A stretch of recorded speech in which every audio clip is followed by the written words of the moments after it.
កូនអើយលំបាំងពេកហើយព្រោះដើមបីកូនម៉ែធ្វើជាក្បូន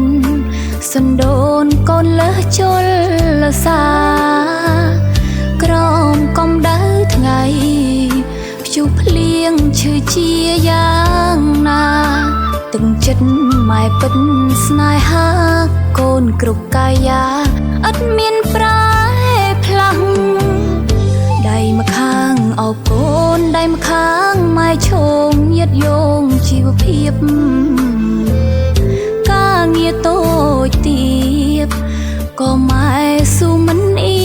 នខ្មាំងតាំងកូននៅក្មេងឥឡូវវ័យម៉ែក៏ចាស់កូនធំម៉ែក៏ប្រែផ្លាំងអាណិតម៉ែណាំងលះបង់គ្រប់យ៉ាងម៉ែជាព្រះជាព្រំប្រជីវិតកូនតួជីវិតសនក៏ម៉ែឥតសោកស្ដាយឡើយដឹងទុនសង្ខាប្រាថ្នាឲ្យកូនដល់ត្រើយទឹកចិត្តម៉ែធំពេកហើយគ្មានអ្វីឡើយអាចប្រៀបស្មើបានចិត្តម៉ែជាម្ដាយចំណាយរាងកាយម៉ែជាឪពុកម៉ែទ្រាំរែកទុកបន្ទុកជាមេគ្រួសារលំបាកនឿយហត់ម៉ែស៊ូមិនខ្លាចមរណា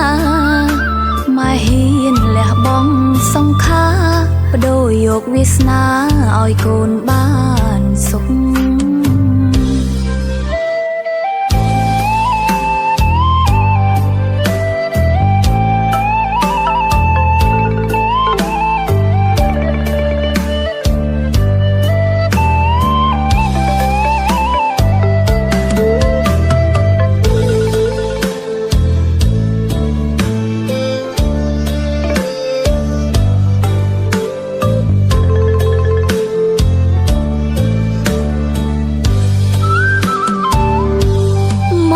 ជាព្រះ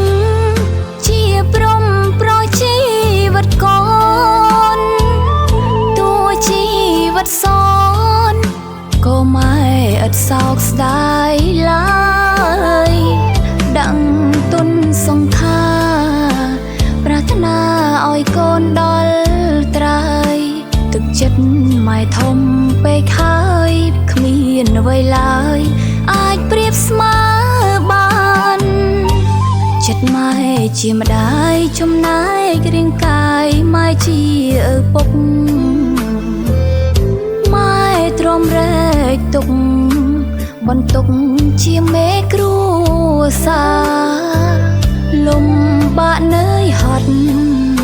ម៉ែស៊ូមិនខ្លាចមរណា